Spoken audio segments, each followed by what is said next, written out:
Bon, eh bien, bonjour à tous. Je vais faire aujourd'hui une petite présentation du jeu Field Commander Napoléon. The Napoleonic Solitaire Strategy Game. Bon, c'est un jeu que j'ai depuis un certain temps, mais je m'y étais pas vraiment plongé.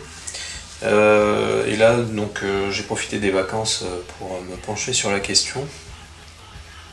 J'avais déjà eu quelques jeux DVG, notamment Phantom Leader et Rise of the Zombies, mais bon, là pour le moment, finalement c'est celui-ci que j'ai gardé. Les autres sont très bien, mais bon, on peut pas accumuler les jeux. Donc j'ai gardé celui-ci, et donc là je suis en train de m'y pencher dessus, et c'est un super jeu a priori. Je prends déjà beaucoup de plaisir. Alors bien, c'est un jeu donc qui va permettre de jouer les campagnes napoléoniennes, donc de sa première campagne d'Italie jusqu'à celle de Waterloo, enfin, jusqu'à la bataille de Waterloo.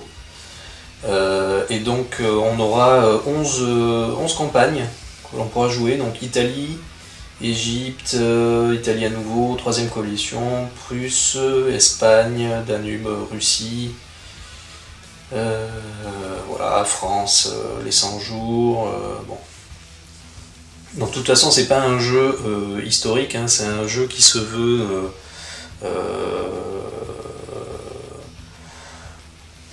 plus voilà, c'est un jeu qui reste ludique, et c'est un jeu qui reste assez fun et qui se joue rapidement, quoi. Donc voilà. Alors pour rapidement présenter le matériel, donc on a une boîte qui est assez grosse, hein, dans laquelle eh bien, on va retrouver donc une règle, une feuille de campagne et une série de planches de pions.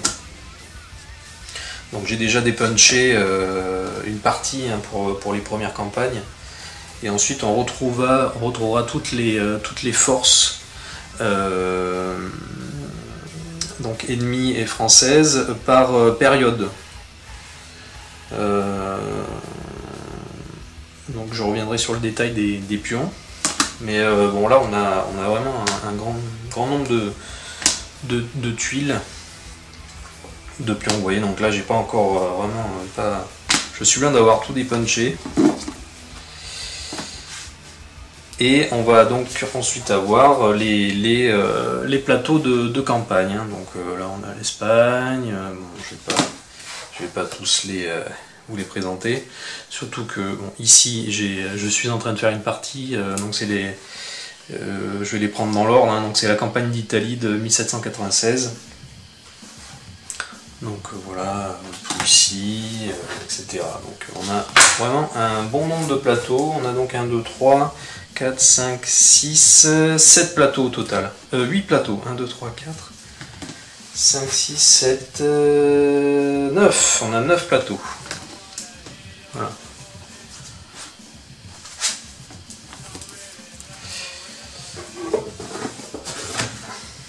Voilà. Qu'est-ce que je peux dire de plus en présentation? Oui, on a également une feuille de commande, si vous voulez, pour le joueur, donc pour comptabiliser les ressources, tenir le nombre de tours, l'évolution des tours d'une bataille. On a la table du brouillard de guerre, Fog of War, un certain nombre de choses. Et ensuite on a aussi une feuille qui permet qui est le champ de bataille en lui-même. Quand une bataille se prend place, on va déplacer les forces sur ce plateau pour régler de manière détaillée une bataille. Voilà. Donc, ce que je voulais dire, le livret de règles. Alors, bon, moi j'ai eu deux 2-3 autres jeux de DVG. Et pour le moment, le point commun que je trouve à ces jeux, c'est que bon, le livret de règles, bon, il est pas mal, mais pas top non plus. Je trouve, enfin pour le moment, on est souvent obligé de parcourir la règle et on va trouver différentes informations sur le même sujet, mais pas au même endroit dans la règle. Alors ça arrive des fois dans la règle, ça c'est un peu dommage. Je crois que le pire que j'ai lu, pourtant le jeu est pas mal, c'est Level 7 Escape. Le jeu est pas mal, mais alors la règle est affreuse pour ce genre de problème. On est obligé, il y a des petits points de détail qui concernent un sujet qu'on va retrouver disséminés à plusieurs endroits. Bon, ça c'est un peu dommage. Enfin, globalement, elle est bien. Hein. Bon, il faut la lire, il faut vraiment la lire en détail, en entier, quoi. C'est ça le truc. Il y a une traduction française que l'on trouve sur Board Game Geek, qui est très bien. Il y a 2-3 points erronés. Ça a été relevé sur un forum de Trick Track, donc ça je vous engage aussi à aller consulter si vous intéressez au jeu. Bon voilà, donc j'en dis pas plus, donc ce que je vais faire maintenant, c'est de détailler quelques tours de jeu complets. Et par la suite, on viendra plus en détail sur certains points, notamment la bataille en elle-même. Voilà, je vous dis à plus tard.